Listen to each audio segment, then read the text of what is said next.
Comenzamos la segunda parte de nuestra clase después de haber estudiado algunos versos de esta Perashat Shemot.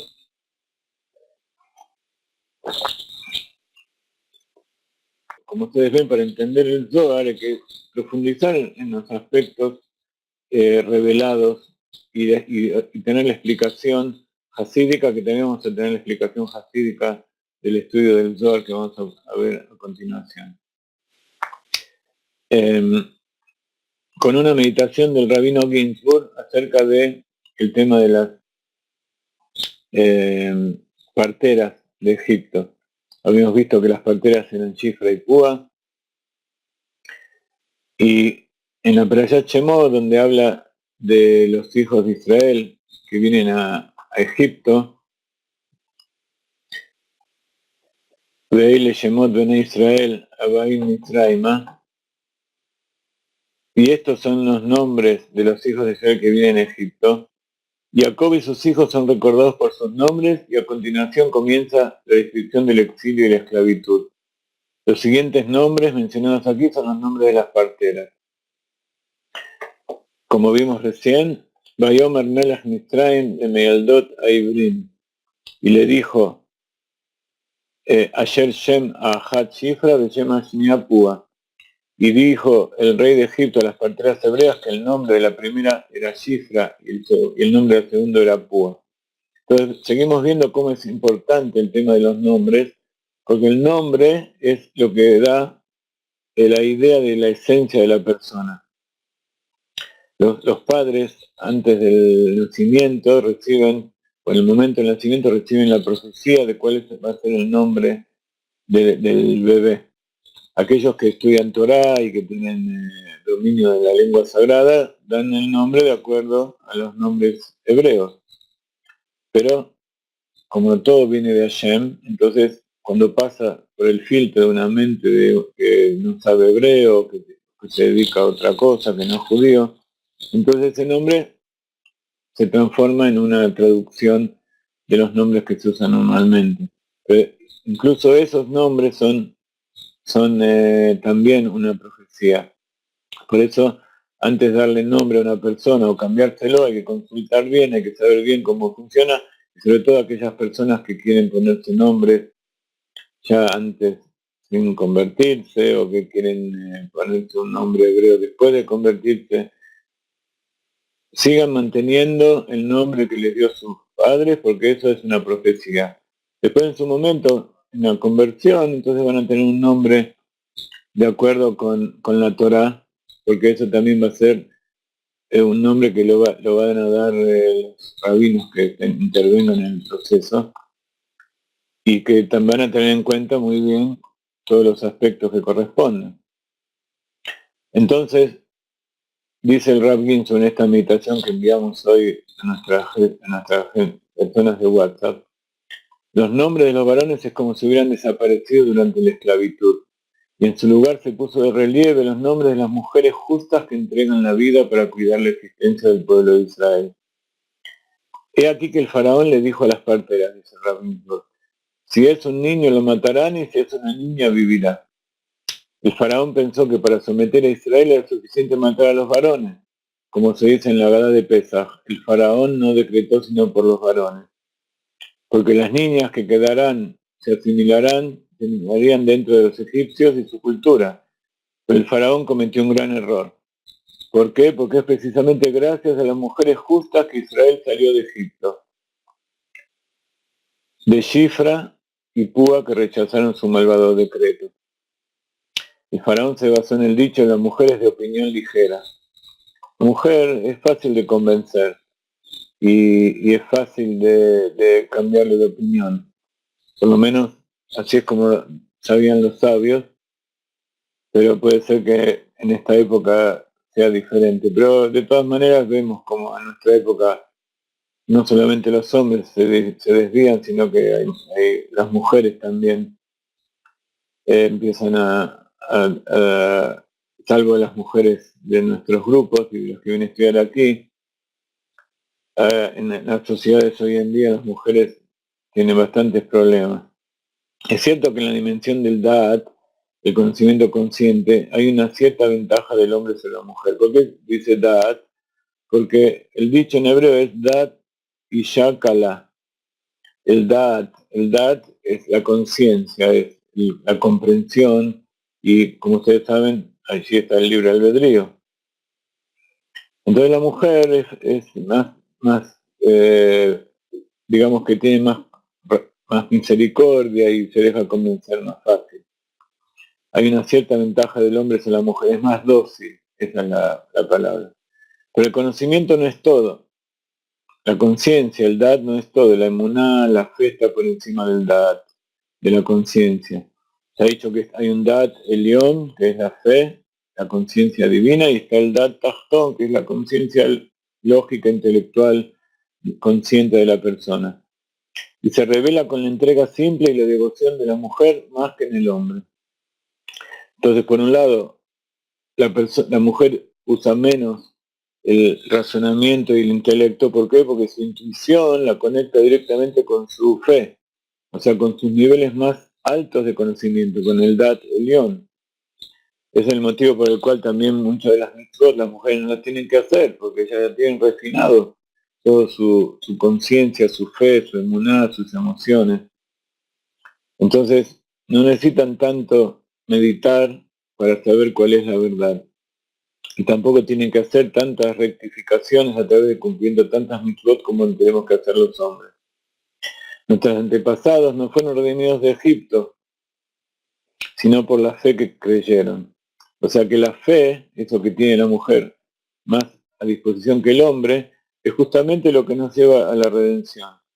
Y por eso, ¿de dónde venía esa fe? De las mujeres creyentes. Este es un ejemplo que trae la Torah misma, de las parteras de Egipto. Y también de las mujeres mismas. Está dicho que en esa época las mujeres daban a luz de a 6. Y los hombres no querían tener hijos, porque decía, ¿para qué voy a tener hijos? Para que los esclavicen y los maten.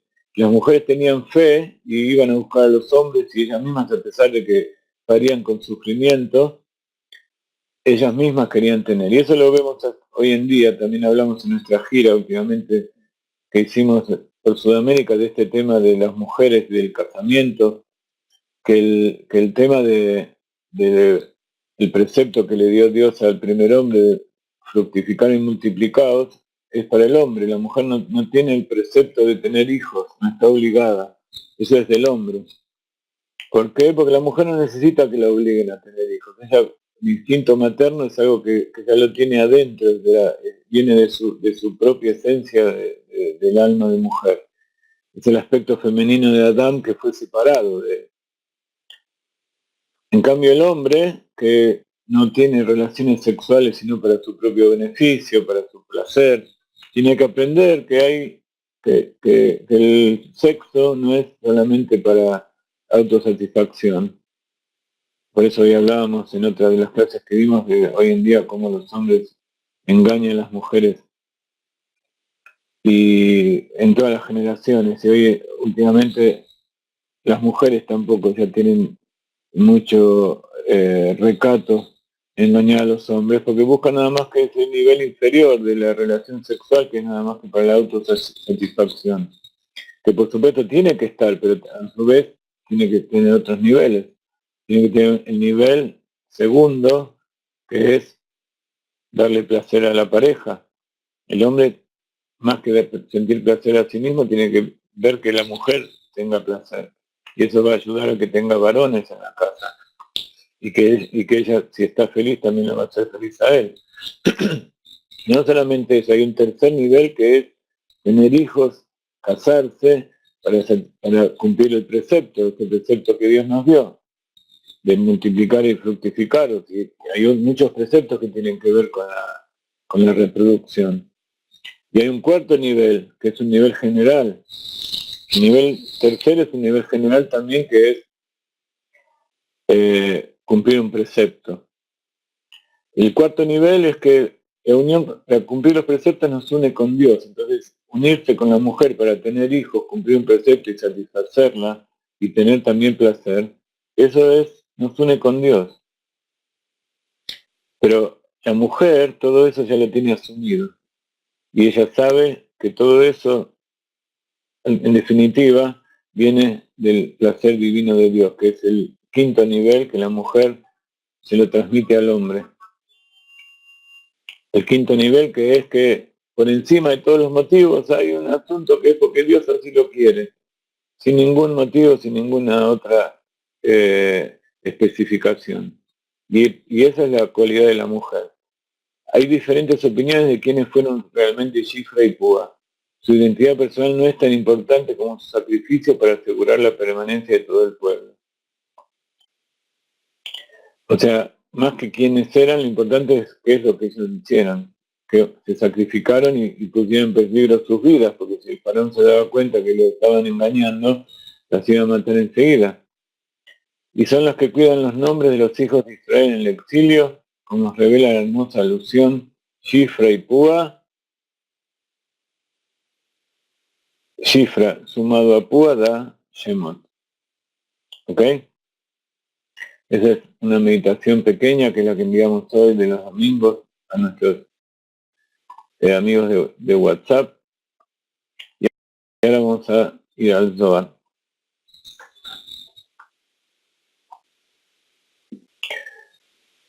Entonces, cuando estudiamos Kabbalah, cuando estudiamos Zohar, cuando estudiamos Torah, vemos que si no sabemos las Kabanot, tenemos que hacer como con todas las cosas que hacemos. Desear que esto que estamos estudiando, que esto que estamos haciendo en este momento, sea en aras de Dios. Que sea grato a los ojos de Dios y que nosotros podamos contribuir a la creación, a la obra de la creación. Entonces así va a venir el Mashiach y se va a llenar el conocimiento, la tierra del conocimiento de Dios como las aguas cubren el mar. Con la venida del Mashiach y la redención pronto en nuestros días. Amén.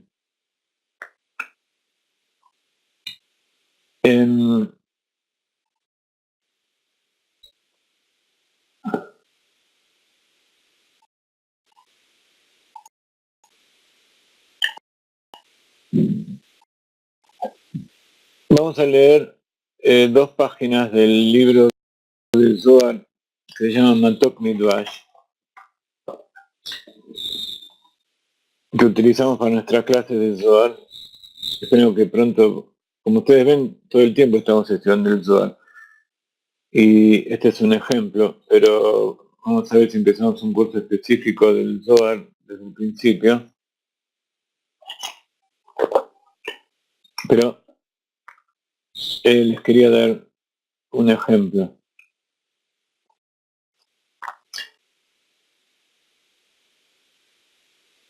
Para entender estas 2 páginas que vamos a estudiar ahora, en realidad son pocos renglones, pero que tienen mucho para aprender. Empezamos con lo que dice en la página anterior. En la Parashat Shemot habla del exilio y la redención del pueblo judío desde su primer exilio en Egipto. En esta sección del Zohar, Rabbi Shimon compara el exilio egipcio, donde a los judíos les dieron casa y comida, pero fueron esclavizados de todos modos, con los exilios posteriores y la redención final a través del liderazgo del Mashiach. Vamos a tratar de, en esta media hora que nos falta, 40 minutos, profundizar en este tema. Dice el Zohar en la página 7b,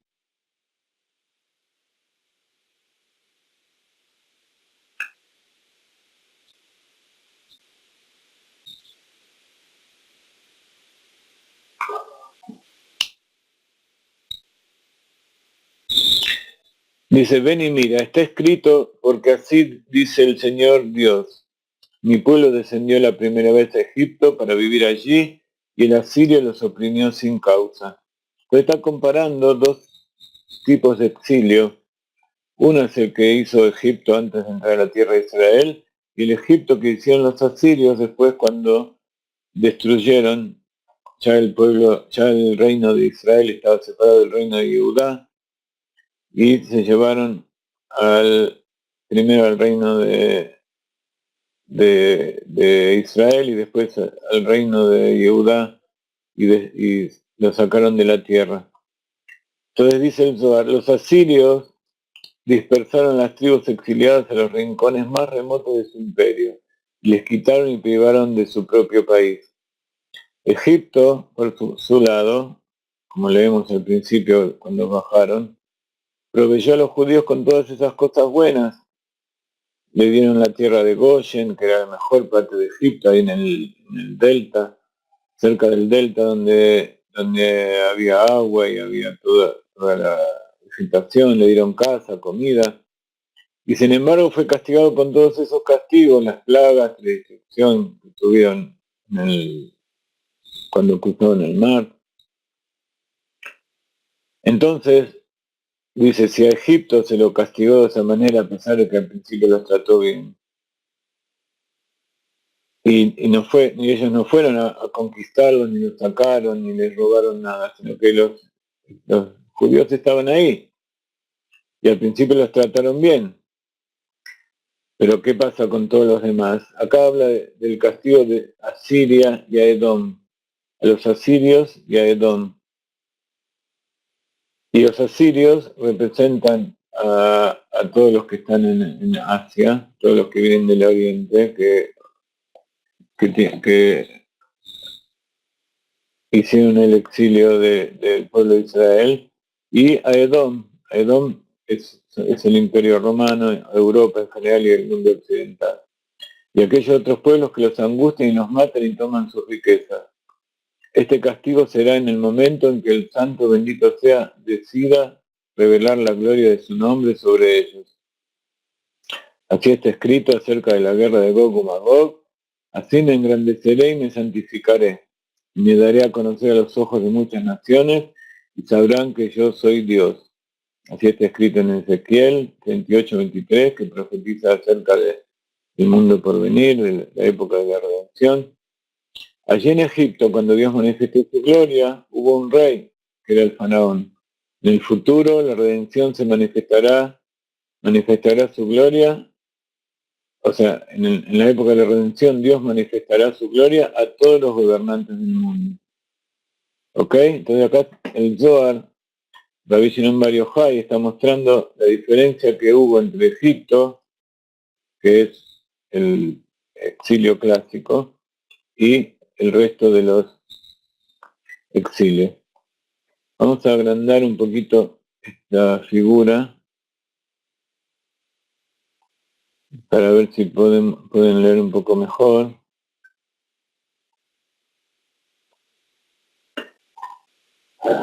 Entonces, dice, Rabbi Shimon Sakef Yadoy, Rabbi Shimon elevó sus manos, Ubajá Beamar, y lloró y dijo, hoy men de Adadman Beahud Mana. Dice, pobres de aquellos que van a existir en ese tiempo. Desde acá, Jolakei Aman, de Damen, de Ishtabaj, Beahud Mana. Y feliz de la porción de quien esté presente y se encuentre en ese momento. Dice, hoy man de Mana, Beahud Mana. Dice, hay de aquel que esté presente en ese momento y hay de aquel que y feliz de aquel que esté presente en ese momento. Begin davar y ten kuchabrihu lefakda le ayalta. ¿Por qué? Porque lo que les va a dar a Kadosh Baruj Hu, el santo bendito sea, cuando rescate a su sierva. Ayalá es la sierva. Entonces, esto es el texto literal. Hasta ahora leímos el texto literal, empezando por la página anterior que no la puse aquí, y el texto literal que dice que está en el Zohar, acá está en arameo, y acá está la explicación que da el comentarista que compuso esta versión, que se llama Matok Midvash, dulce como la miel, donde explica asuntos cabalísticos muy profundos. Entonces dice, para explicar este tema de que Rabbi Shimon elevó sus manos y lloró y hizo tefilá a Kadosh Baruj Hu, y dijo, pobre de los que estén en ese momento y dichoso de los que estén en ese momento, en la época de la redención. Dice algo muy interesante. Dice, Kedele Abin Mamar Abba, Nagdim Mashekatu, Moreino, Rabbi Jaim Vital. No tuve tiempo de escribirlo todo esto, pero si alguno lo puede escribir y mandármelo para revisar, sería muy interesante porque quiero que escuchen lo que está escrito acá. Yo lo voy a leer de mi libro, que para mí lo tengo más claro. Después, si quieren, le mando esta página a los que me la pidan. Dice así. Le leo los 3 primeros renglones en hebreo y después lo leo directo en castellano para no confundirlo. Kedei Leavin Mamar Aban Agdim Ashekatub Moreino Rab Jaim Vital Kan de Sefer Ora Hamas. Zarek Leavin Tamia Gdola Im Nema Shaz Yeh Shinui Kazeh Shamashiach Lo Yeh Nolad Meish Beisha. Ela שביום ההוא יצא מגן עדן, והנה מצינו שאמר הכתוב אני היום ילדתיך. Dice, para entender lo que vamos a estudiar ahora de esto que acabamos de leer, el tema de las 10 manos y todas esas cosas del Mashiach. Primero, hay que entender y hay que estudiar lo que está escrito en el libro de Rabbi Jaim Vital, llamado Or Ahama, la luz del sol. Dice, es algo muy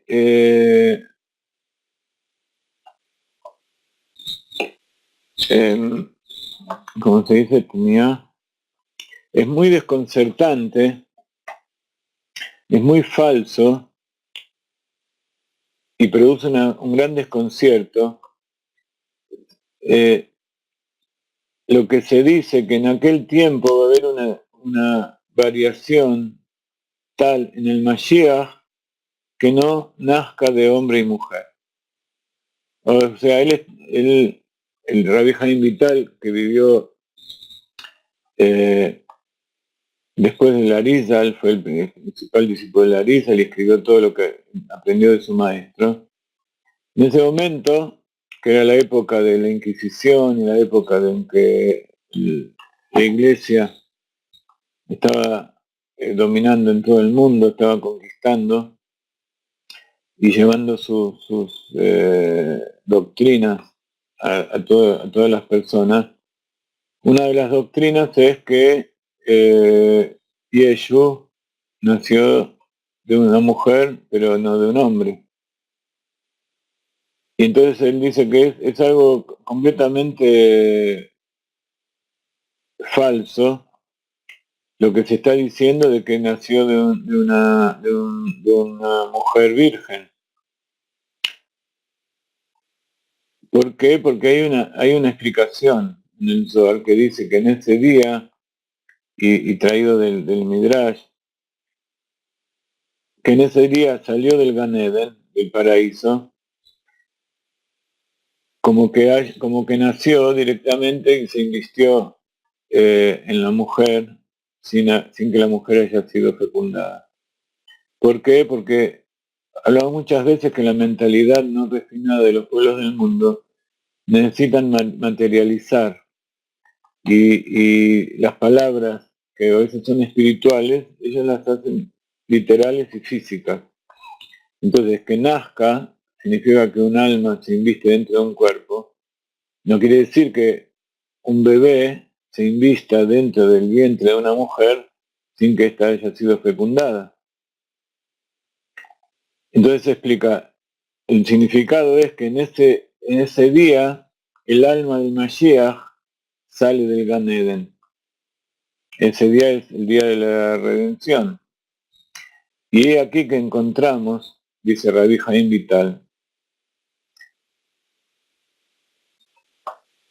que Dios dice, Ani Ayom Iladetija, yo hoy te hice nacer. Dice, y en mi humilde opinión, que el Mashiach va a ser, por supuesto, una persona justa, un tzadik, que nació de un hombre y de una mujer, y que va a crecer con su justicia, va a ser un justo muy grande, hasta el final de los días, hasta que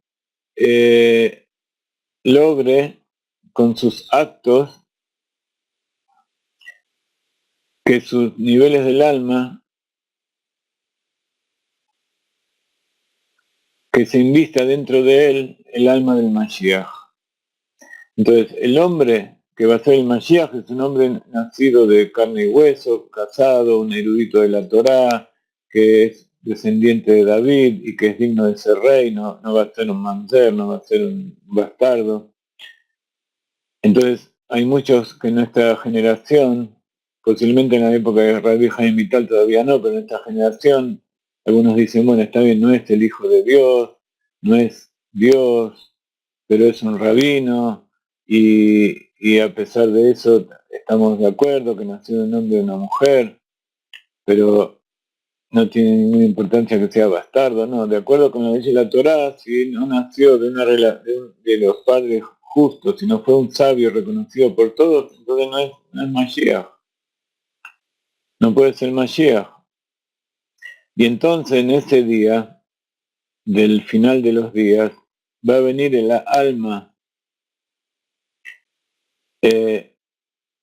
a su alma, esa alma que del Mashiach que está en el Gan Eden. ¿Ustedes se acuerdan cuando dijimos que el Baal Shem Tov se elevó en Rosh Hashanah a los mundos superiores y ahí se encontró con el Mashiach, en el Hal del Mashiach, y ahí dentro del Gan Eden? Y entonces, en el momento que tenga que venir el Mashiach, ese hombre que es justo, que ni siquiera sabe que es el Mashiach, dentro de él se va a investir el alma del Mashiach que está ahí en el Gan Eden.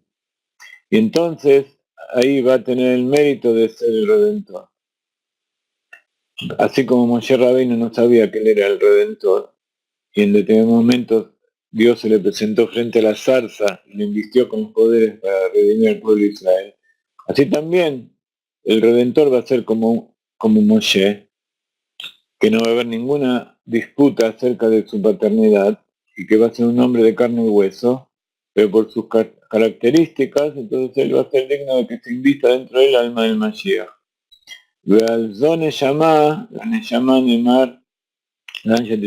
Entonces, y sobre esta alma es la que está escrito que va a salir del Gan Eden y va a entrar dentro de esa, se va a investir dentro de ese justo de la generación. Y lo que está escrito que va a vivir en la tierra del Galil, en la Galilea,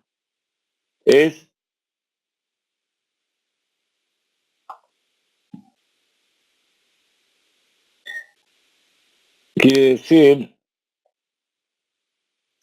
que al principio él era un alma antigua, y cuando venga él, esa nueva alma, esa alma extra que se va a investir para que sea el Redentor, entonces va a aumentar en él el poder de la profecía, que era el poder de la tierra del Galileo. ¿Ok? Y entonces dice, y ya sabemos, dice Rabbi Haim Vital, que 40 días antes de que se forme el embrión,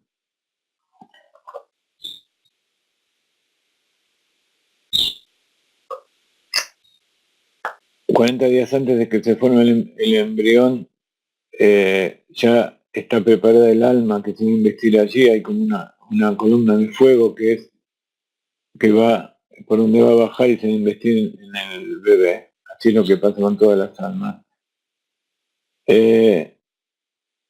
Entonces, por eso está escrito que va a haber una columna de fuego durante 40 días y todavía el alma del Mashiach va a estar oculta. Está dicho que el feto recién entra el alma para que viva a los 40 días. Por eso, en el judaísmo, cuando es necesario hacer un aborto, y se hace antes de los 40 días, entonces ahí todavía no se considera que es una de las opiniones, no se considera que fue un aborto, sino que era nada más que un apéndice de un órgano de la madre. Pero después de los 40 días esa alma, ese feto ya tiene alma, y ahí es cuando se decide si va a ser hombre o mujer. Y entonces, esto que dice que 40 días va a estar esa columna de fuego, pero el alma del Mashiach todavía va a estar oculta en esa columna. Y después de 40 días, el Mashiach va a merecer que esa alma se revele en él. O sea, esa persona que ya fue designada o que era el Mashiach en potencia, va a recibir esa alma del Mashiach del Gan Eden, entonces va a ser el Mashiach seguro. Y entonces él mismo va a reconocer que es el Mashiach, cosa que antes no había podido reconocer hasta ese momento, porque en realidad no era. Pero de todas maneras, las otras personas todavía no lo van a reconocer. Y entonces, después, el Mashiach va a estar oculto de cuerpo y alma en ese amor. O sea, una vez que ya nació y se invistió, va a volver de vuelta a ocultarse. Algunos interpretan como que va a morir, va a desaparecer de este mundo, pero no la muerte que nosotros conocemos, sino la muerte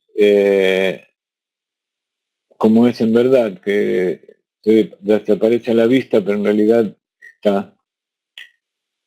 Y entonces va a elevarse hasta el cielo, como Moshe se elevó al cielo para recibir la Torá, y después cuando baje del cielo se va a revelar como el rey Mashiach completo, y todo el pueblo de Israel lo van a reconocer y se van a reunir frente a él. Todo esto es lo que explica Rabbi Haim Vital, y creo que fue bastante claro lo que dijo. En todo caso, después lo pueden volver a escuchar cuando se haga la grabación. Y entonces el autor de este comentario dice, vamos a agregar también lo que escribió Rabí Moshe Cordovero, el anterior, el cabalista anterior a Arizal,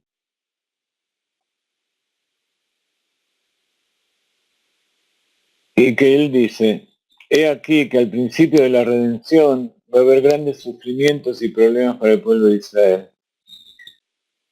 ¿Por qué? Porque él es una mezcla o una combinación de dos,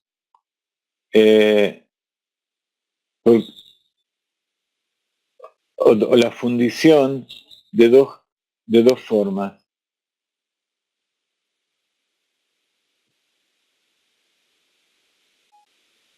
Cuando se refina la plata o el oro, está dicho que se funde. Pero ¿para qué se funde? Para quemar todos los despojos. Entonces los sufrimientos son también del exilio, son también como una purificación de todos los desperdicios. Dice, uno que se va a quemar, se va a poner en el horno del fundidor, en general a todo el pueblo, y todos los malvados, ¿para qué?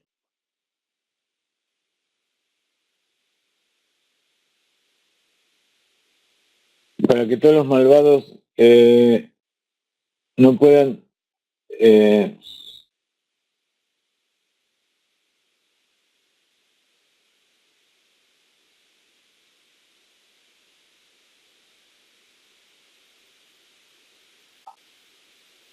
para que los malvados no puedan sufrir estos problemas.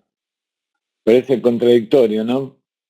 pero justamente va a purificar al pueblo de Israel de todos los malvados para que ese sufrimiento no los purifique.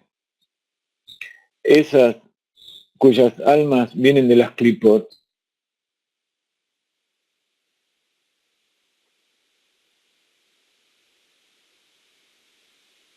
¿por qué? Porque son esas personas que perjudican, como explicó antes el Zohar, que muchos de los del pueblo de Israel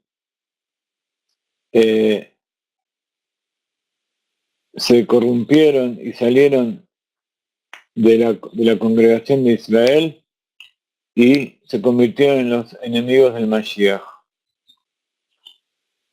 Ese es uno de los motivos. Y el segundo, del Tzaref, que van a ser quemados en el horno del fundidor para quemar la escoria y dejar el metal puro. Y todos aquellos que van a quedar, lo otro que va a eliminar a todos los malvados, es porque los que van a quedar es lo que van a merecer la redención.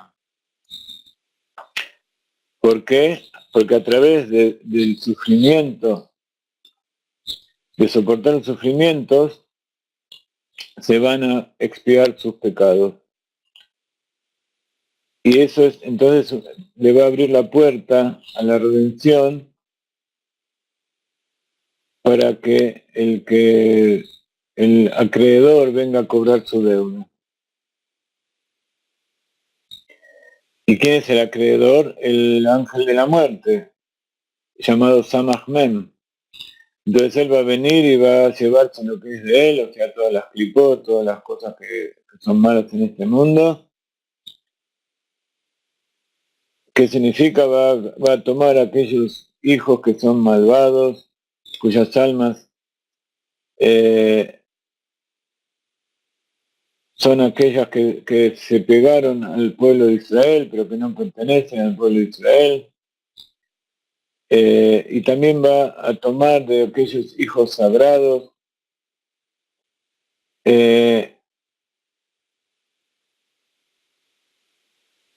y entonces esos hijos sagrados que tienen algún pecado van a morir y van a sufrir sufrimientos para que esos sufrimientos los purifiquen y también reciban al Mashiach. Entonces eso también va a ser una entrada para que llegue la redención y para que los justos del pueblo de Israel empiecen a actuar y hagan lo que tienen que hacer para que llegue la redención. ¿Por qué? Porque todas estas señales son de la Sefirot Elionot, de la Sefirot Suprema. Y todos los sufrimientos que hay entre una señal y otra señal, como las señales que hizo en Egipto, por ejemplo, que hizo sufrir a los egipcios, va a ser otro tziruf, va a ser otra refinamiento en el horno de la plata y del oro, que va a recibir el juicio que se va a proveer a través de cada sefirá. Y así entonces va a actuar y se va a elevar y va a desaparecer todas las partes perjudiciales. Entonces, así va a ser en general cómo va a funcionar la época del Mashiach. Y entonces, así van a ser redimidos con la ayuda de Dios. Así es el Ramak. Bueno, y vemos como todo esto ya sucedió. Ya hubo demasiados sufrimientos. Acá está hablando literalmente de la Shoah, del Holocausto y de todas las muertes, todo cómo sufre la gente en forma general y en forma particular, donde a veces caen justo junto con malvados. Todo esto ya estaba previsto.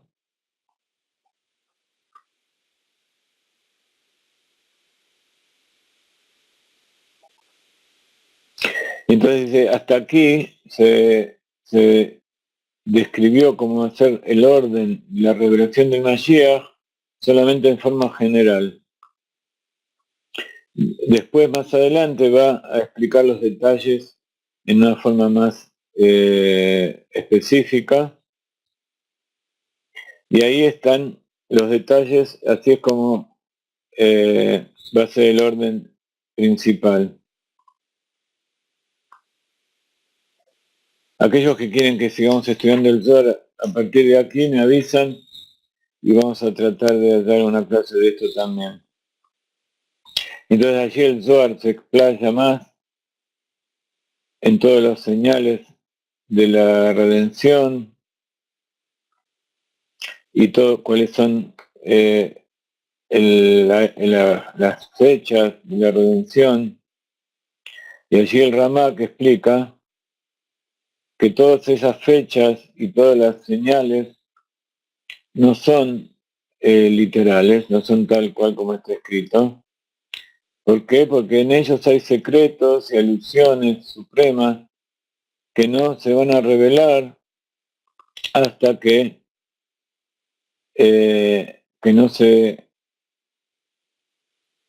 no baje sobre nosotros un espíritu de las alturas, que ese espíritu va a llenar la tierra con el conocimiento de Dios como las aguas cubren el mar.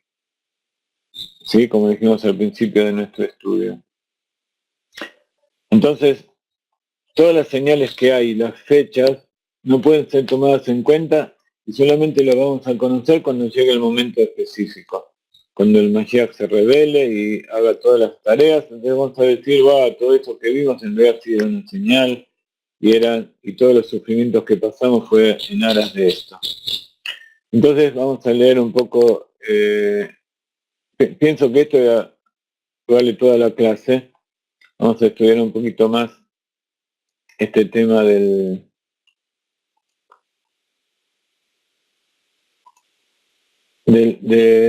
que estamos estudiando de Egipto.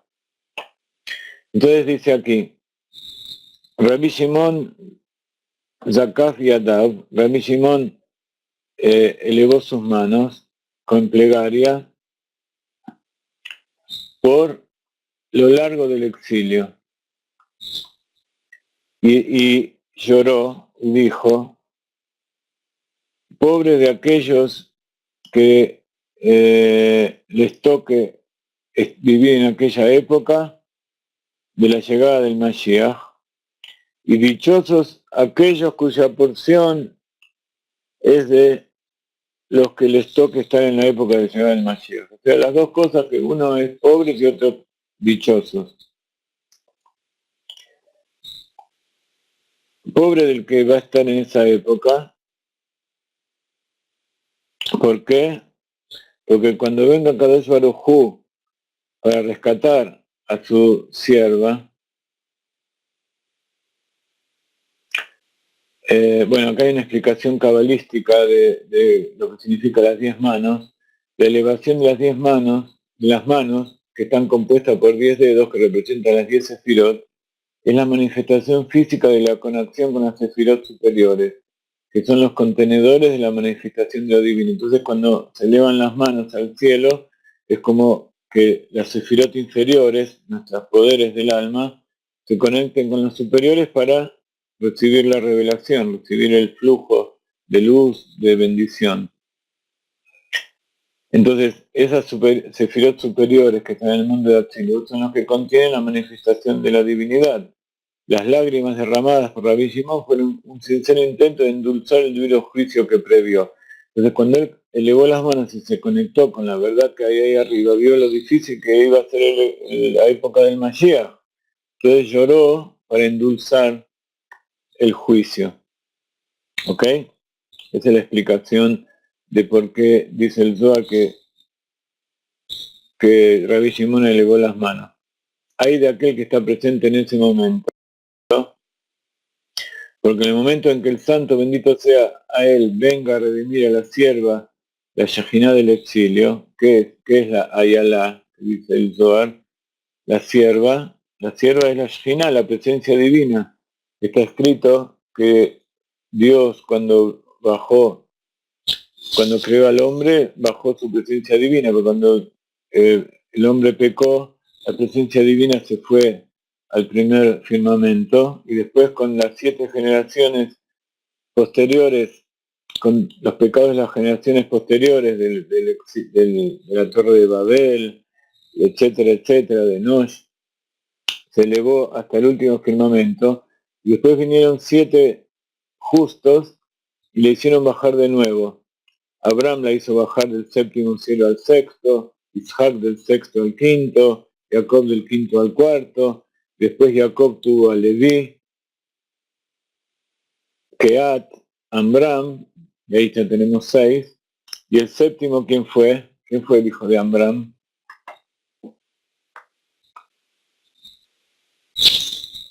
Y con esto vemos cómo todas las generaciones, esas hasta que vino Moshe Rabbeinu, les dije, bueno, el 7º fue Moshe Rabbeinu, el hijo de Amram. Él fue el que trajo la presencia divina abajo. ¿Eso cuando fue? Con la entrega de la Torá. Con la entrega de la Torá, Dios se reveló en este mundo, la luz de Él se reveló en este mundo, eso es la presencia divina, la Shekhinah. Pero después, con el becerro de oro y con los pecados después de las generaciones, Dios se siguió manteniendo en el tabernáculo y estuvo todo el tiempo en el Beit HaMikdash hasta el último exilio. Cuando se destruyó el segundo templo, la presencia divina se fue al exilio con el pueblo de Israel. En la destrucción del primer templo no fue tanto porque fue transitorio y después se construyó de vuelta. Pero este último exilio fue ya de 2000 años. Entonces hay una interrupción muy grande porque el tercer Beit HaMikdash va a ser perfecto. Entonces hasta que no esté todo perfecto, no puede volver. Pero en ese momento está dicho que la presencia divina no volvió a irse, sino que se mantuvo dentro del pueblo de Israel, del corazón de cada uno y uno del pueblo de Israel, y se fue al exilio con ellos.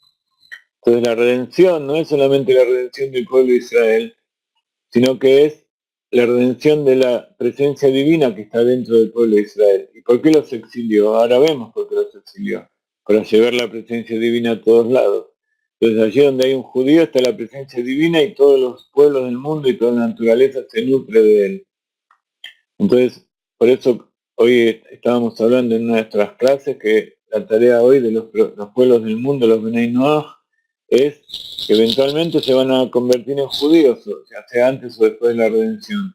Pero mientras tanto, tienen que ir rescatando a todos los judíos que andan por allí ocultos, a veces están ocultos dentro de sí mismos, pero hay muchos judíos que no son Bnei Noach, son judíos tal cual y que ellos mismos a veces no lo saben, o que ellos se ocultan por todas las persecuciones, sufrimientos que tuvieron, pero hay que avisarles que eso que están pasando y lo que pasó es todo para que venga el Mashiach, y que cuanto más cumplan preceptos y más se presten a cumplir la palabra de Dios, más pronto va a venir el Mashiach y más pronto va a terminar el sufrimiento.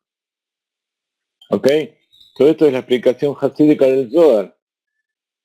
¿Cuál es el motivo de todo esto? Porque si no, no tiene sentido. Dios no es un Dios de castigo, sino que es un Dios de purificación y de recompensa para aquellos que lo siguen. Entonces, dice,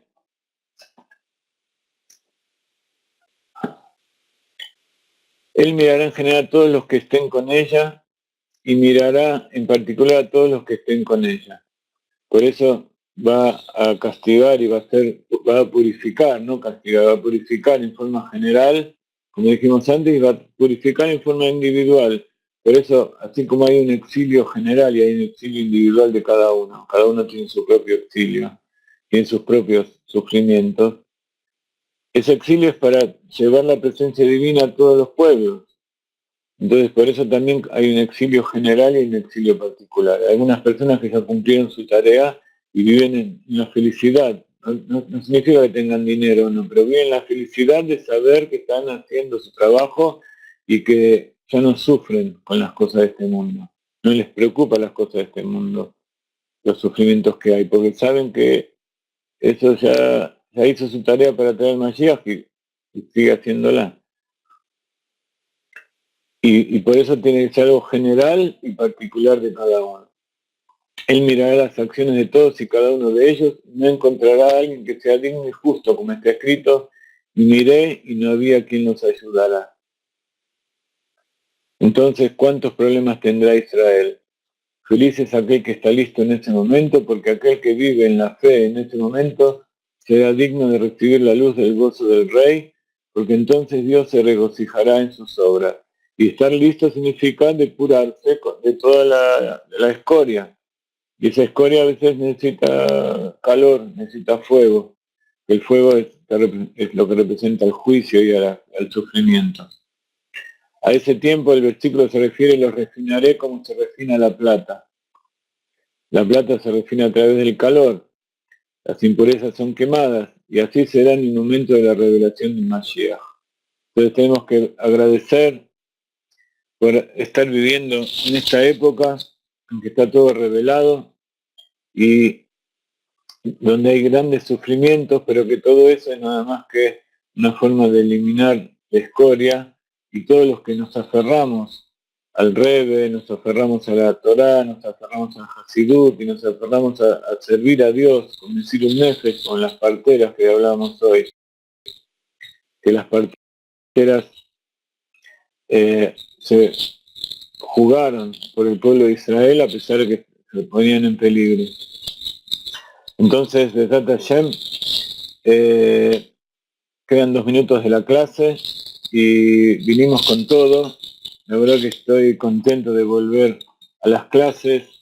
El viaje, por un lado, tiene sus placeres de conocer gente buena, gente nueva y hacer el trabajo que tenemos que hacer, pero volver a casa y seguir estudiando Torá y estudiando con ustedes es una gran satisfacción también.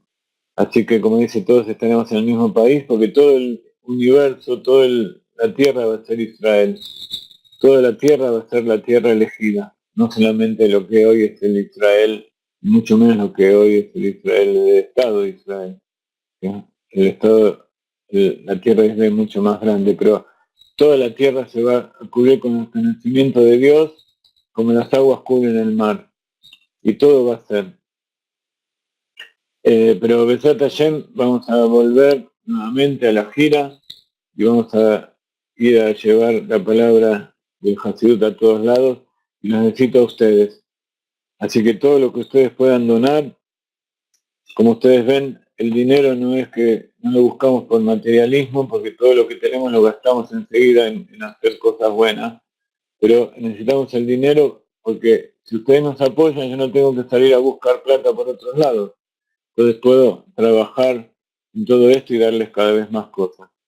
Entonces tenemos muchos libros, tenemos en Israel, tenemos en Colombia y vamos a imprimir en otros lugares. Los que quieran los libros los pueden recibir ahora mismo. Ya termina la clase, tenemos 30 segundos. Estos 3 libros que tenemos ya impresos y vamos a publicar más. Para comprar, si compran de a varios, les vamos a dar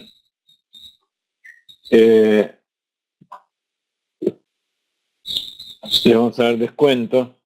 Que tengan muchas bendiciones en toda esta semana.